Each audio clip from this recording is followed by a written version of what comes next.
merong orange, may blue kasi arboreal tree snake. Yan yung pit ang tawag. So ang pork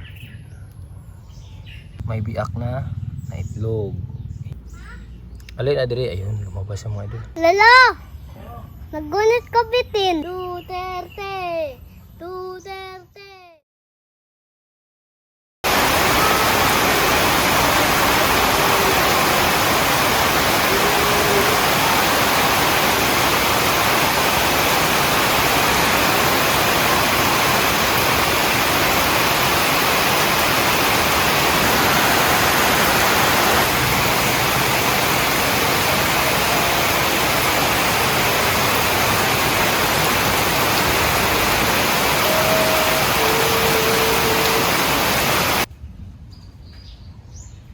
Yan, magandang hapon sa inyo mga idol. Tumila na talaga yung ulan. Lumabas na si Haring Araw. Lakas ng ulan kanina. Yan. So, andito tayo sa may ano lang namin, sa bahay namin. So, kumusta kayong lahat? So, sana nag-enjoy kayo sa mga vlog natin. Lalabas natin yung pit viper natin ngayon. Itong North Temple pit viper para meron tayong ma-content na snake awareness kasi itong ahas na ito, common to siya sa mga mapuno na lugar, tsaka sa mga kaibigan natin, mga higala natin dyan ng mga magsasaka na mag-uuma, yung mga always talagang merong malalaking mga hektarya na mga tanim na prutas.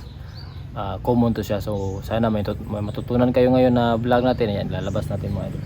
So tapos na yung campaign rally natin. Most likely vlog natin ngayon is balik tayo sa rescue tsaka awareness. Meron din tayong minsan mga vlog siguro na gagawin kasama si Mayor Baste. Mga mga event lang na dadaluhan ni Mayor Baste para sa hakbang ng Maisog tsaka hakbang ng Duterte family sa presidential bid ni Vice President Inday Sara sa 2028. So ayan, maraming salamat sa lahat ng mga tumutok, ng mga idol natin sa ating campaign rally vlog. Tsaka sana nag-enjoy kayo sa mahigit isang buwan natin na pagsasama.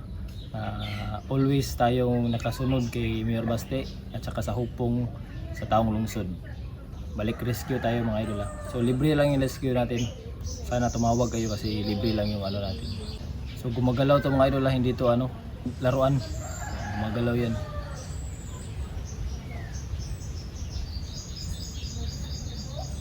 Ito ay isang pit viper, isang highly venomous snake na nasa puno. So, mga bata, wag niyong gayahin yung mga ganito na mga bata. Ayan. So isa itong North Temple pit viper. So highly venomous to siya pero hindi naman nakakamatay.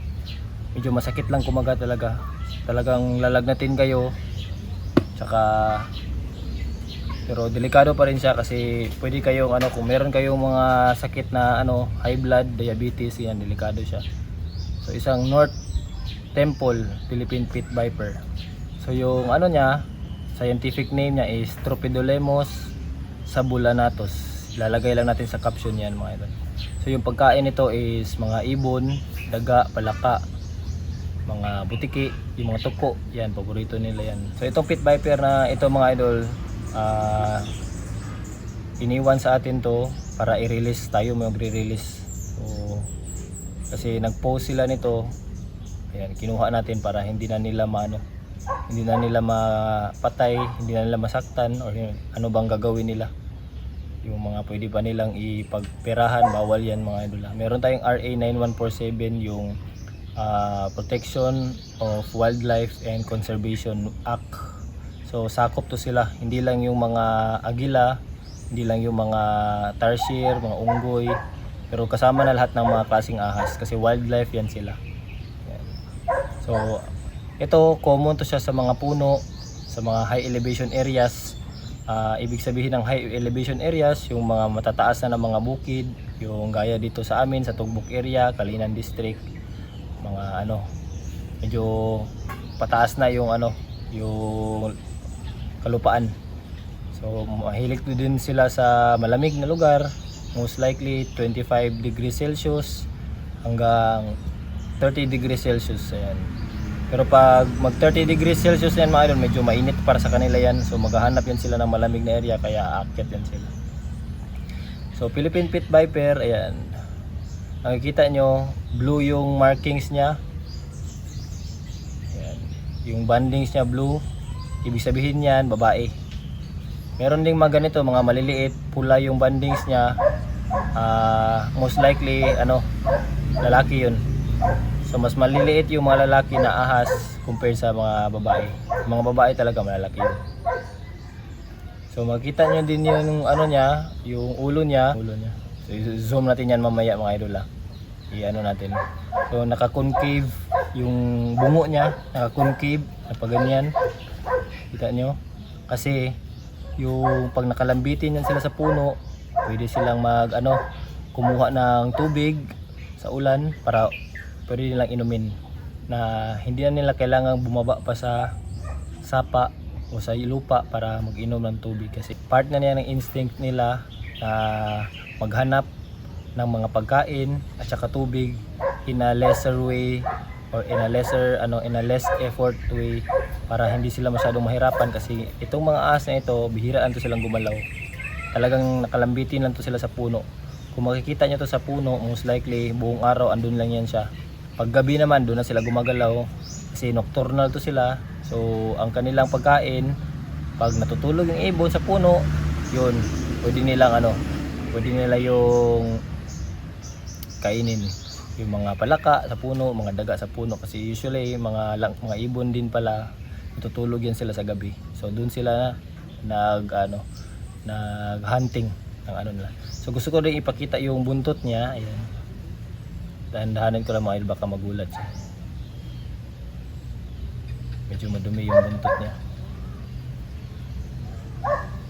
Linisan ko muna yung buntot niya. Medyo ibang kulay. Merong orange, may blue, may medyo pagkapula. So i-zoom lang natin mamaya pagkatapos natin ito, kasi para at least makita nyo ng talagang mas malapitan. I-zoom natin, mas maganda yung view. Gusto ko palang i-shoutout ang Tuburan family. Yan. Tuburan, shoutout kanila Elijah, Nicor family.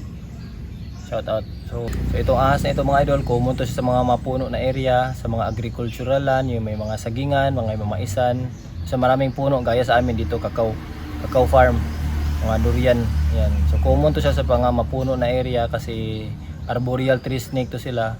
So kaya always mag-ingat kayo kung lalo nakatira kayo sa mga high elevation area, yung mga bata dyan naglalaro sa puno, mag-ingat po.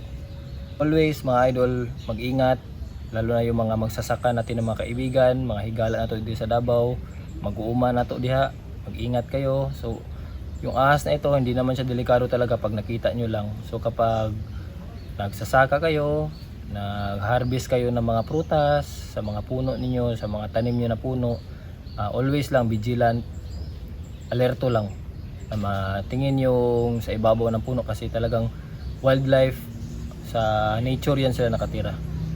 And yung mga tanim niya na puno is part of nature na yan siya. So part niya siya na ginawa ng Diyos para bigyan tayo ng pagkain. Kung wala itong mga buhay na ilang na ito, yung biodiversity natin, hindi maganda yung mga harvest natin, yung mga quality ng prutas. Kasi yung biodiversity mga idol sa ecosystem, siya yung bumubuhay sa lupa, sa mga tanim, sa mga bulaklak, at saka sa mga hayop. So wag natin i-discriminate yung ahas, kasi part yan siya ng biodiversity natin, part siya ng ecosystem, part siya ng ng food chain natin, na sila yung kumakain at naglilinis ng mga dumi sa ating kapiligiran. So gaya na lamang ng mga daga, at saka sa sobrang dami ng mga ibon, kasi yung mga ibon mga idol, mahirap yun silang i-regulate, lalo na kapag mga invasive, lalo na yung mga migratory yan. So talagang dapat meron tayong mga regulators na tawag. So biological pest controllers yung tawag. So isa natin yung ahas. Focus natin yung yung katawan nitong viper na ito.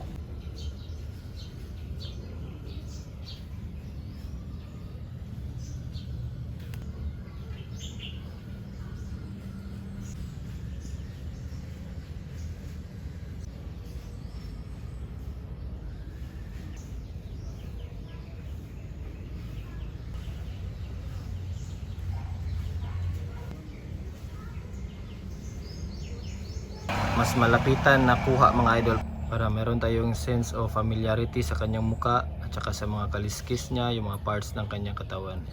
Again, highly venomous.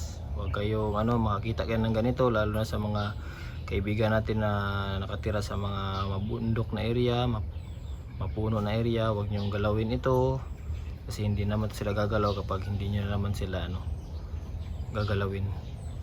Hayaan nyo lang.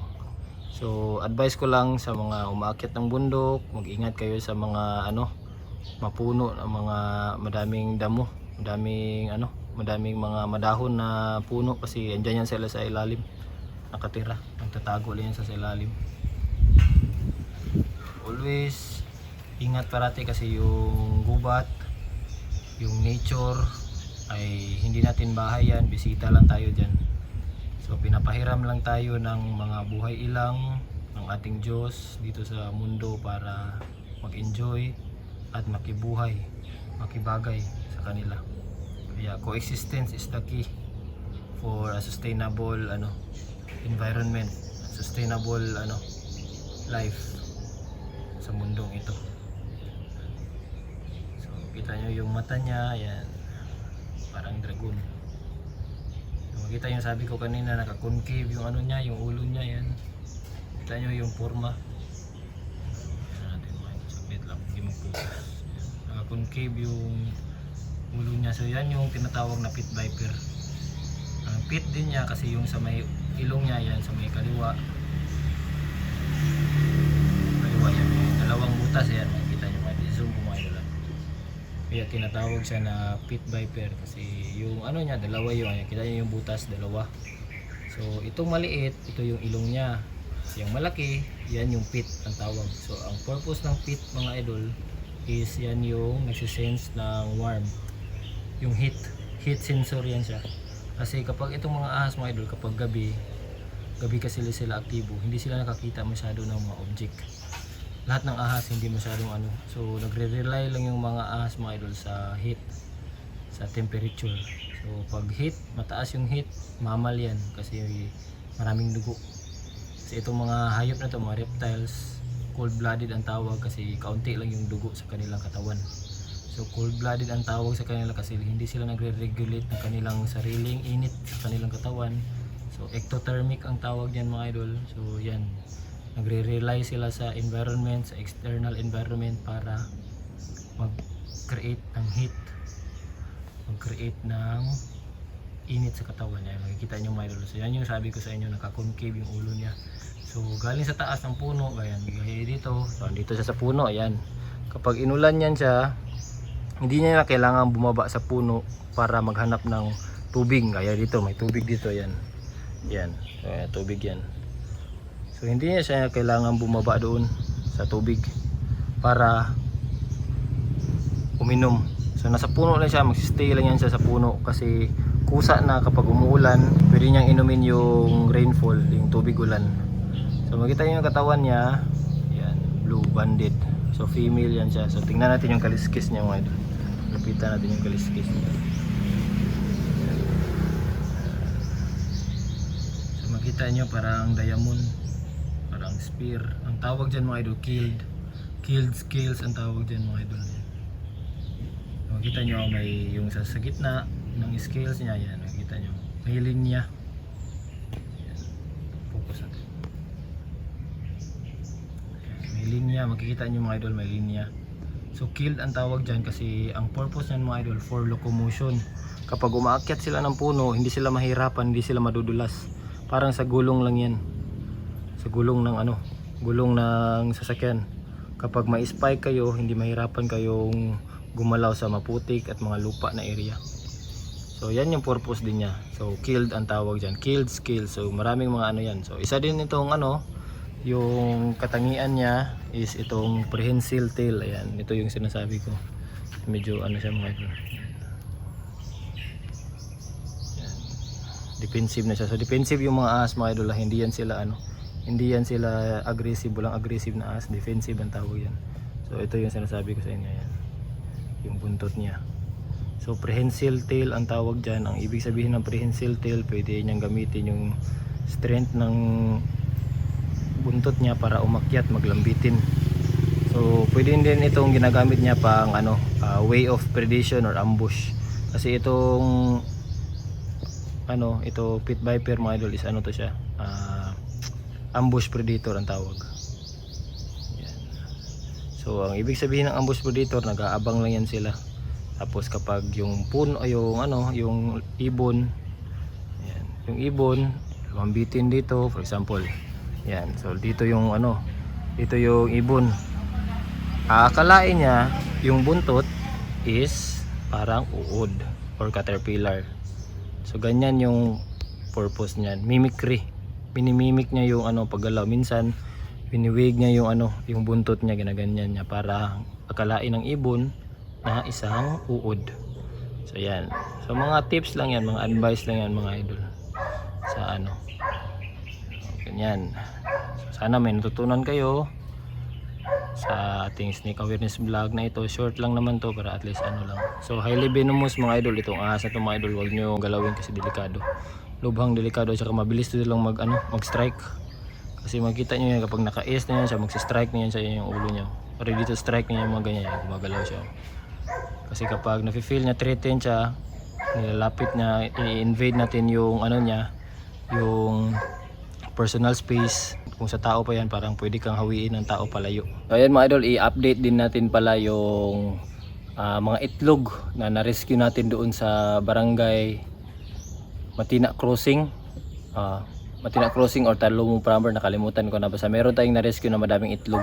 I-update natin sila Sir Mark Gildo doon sa may sa may Ateneo banda na Bangkal area.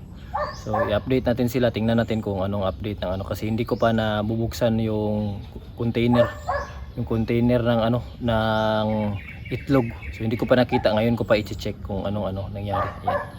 Check natin dito. Ayan. Ayan. So hello. Ayan. Uy, parang may nakalabas na isang ahas. Ayun. Ayan, parang may nakalabas na mga idol. Isang ahas mga idol. May nabuhay. Ayan. Bakit ko nasabi na meron? Kasi first, yan. May biak na itlog. Ayan. May nakalabas na. Tsaka inuud na. So most likely, 2 araw na to. Ayan. So yung iba, ayan, bugok. May mga bugok mga idol. Talagang sa isang clutch mga idol, isang labasan ng mga itlog, talagang hindi nabubuhay yan lahat. Ayan. So yung itlog, isa may bugok. Ito bugok na din to. Ayan. Bugok na yan. Ito bugok na din. Hindi na siya pumuputi. Ayan. Bugok na din to mga idol. Ayan. Wala na. So meron pa tayong 3 na good. Ayan. Medyo ito parang masisira to. Parang mabubugok siya. Pero ito maganda to. Puti. So isang sign na buhay yung itlog is puti pa siya. So ito parang dumidilaw siya mga idol. Nagdilaw. Ayan. So 1, 2, 3, meron pa tayong 3. So saan ang ahas na ito? Ayan, tanong. So nasabi ko, pangalawang factor kung bakit may nasabi ko na nakalabas na yung ahas is merong marka sa lupa. Ayan, makikita nyo mga idol. Ayan. Katawan ng ahas yan. Yan naka-flatten, naka-concave. So gumalaw na yung ahas. Ayan. Ayan, makita nyo. So yan yung ginagamit ko ng mga trail marks kapag naghahanap tayo ng ahas pag may rescue tayo. So ayan, butas. Isa is butas. Ayun. May butas sa gilid. Ayan. And then dito, ayan, meron siyang butas. Ginawa niyang butas. So meron tayong isang ahas dito nagtatago. So ayan, abangan natin mga idol kung saan yung ahas na ito. Yan, so itong ahas na pala ito mga idol, isang brown rat snake to siya. Walang kamandag, hindi siya delikado sa tao. Kaya kapag nakuha na natin to siya, lumabas na yung yung ahas sa itlog, i-release natin siya mamayang gabi. Yan. So dito lang sa amin, yan banda dito. Safe lang naman yan siya. So mag-iikot-ikot lang yan siya. Hindi naman nagtatagal yung asa isang lugar lang. So tingnan natin kung nasaan siya mga idol. Yan. Kaya natin ng konti. So hindi natin to galawin, hindi natin galawin yan. Kasi dyan yung entry niya. Baka masira yung ano niya, yung area niya. So doon siya sa ilalim. So yung ahas mga idol, hindi yan gumagawa ng sariling butas. Ito lang kasi medyo malambot to. Medyo malambot kasi ito. Ayan. So angat natin kaunti yung itlog, hanapin natin yung ahas. Saan yun?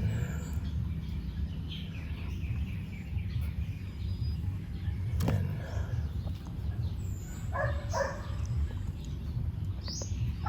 Ayan. Hindi natin pwede ibaliktad yung itlog mga idol. Parang andito siya. Ayan. Gumagalaw yung lupa.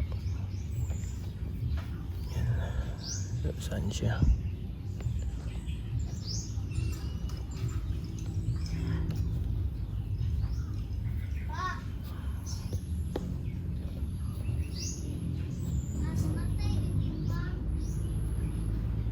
Wala na. Wala na. Alin na dire. Alin na dire. Yan, lumabas yung anak ko. Alin na dire. Alin na dire. Ayun, lumabas ang mga idol. Yan. Yan yung ulo niya. Yan o. Baby. Baby snake. Yan. One baby snake. Labas ka na, baby snake.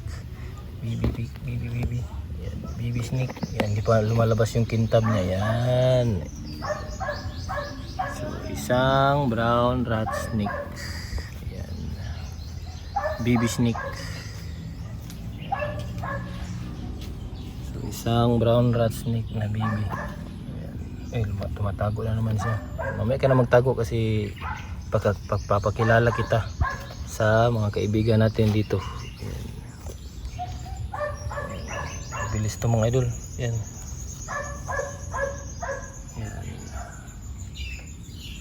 Ayusin ko muna yung handle niya mga idol para hindi masyadong mahirap. So kahit baby pa to mga idol, nangangagat na to mga idol, pero walang kamandag naman to. So ito yan, pula yung buntot niya.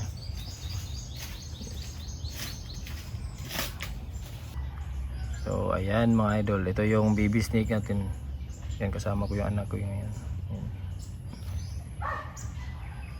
So ito ay isang baby brown rat snake. So, mahirap pa siyang i-handle. Ayan. So ito ay isang baby brown rat snake. Ayan. Medyo mahirap pa siyang i-handle mga idol kasi napakalikot. Ayan, pula yung buntot niya. Habang lumaki to siya mga idol, lalabas yung kulay niya na green sa upper part ng kanyang katawan hanggang ulo. At saka pag pababa na, ayan, magiging pula. Lalabas na yung pula niya. Yung red tail niya, napakakintab na. Kapag lumaki na siya, lalabas yung pula niya na buntot. Yan. So common to siya sa household mga idol, sa mga residential area kasi isa to siya sa mga urban tolerant na species. So ayan, brown rat snake mga idol. Pag makita kayo ng ganyan, huwag niyo pong sasaktan. Hayaan niyo na lang. Kasi napakalaki ng tulong nito sa ating environment, sa ating kalikasan, sa ating buhay, sa ating kapaligiran. Kasi isa to sila sa mga biological pest controller. Yan. Kunit dito mo. Gawa ka mo. Yan. Lala! Naggunit ka bitin. Sa baby yan sila, pareha kayo baby. So hanggang dito na lang yung vlog natin mga idol. Hanggang dito na lang yung vlog natin. Yung ahas na ito, i-release natin mamayang gabi. Mas maganda kasi mag-release ng gabi kasi walang tao, tsaka walang makikialam, tsaka hindi delikado sa ahas. Kasi hindi sila nakikita ng tao, baka kasi patayin sila, makita sila kapag nag-release tayo ng ganitong oras. Kasi marami pang tao. Kaya always lang kaya napapasalamat ako sa lahat ng mga supporter natin, ma-campaign vlog man yan or ma-rescue vlog. Maraming salamat, maisog. Duterte! Duterte! Duterte! Maisog, salamat mga idol.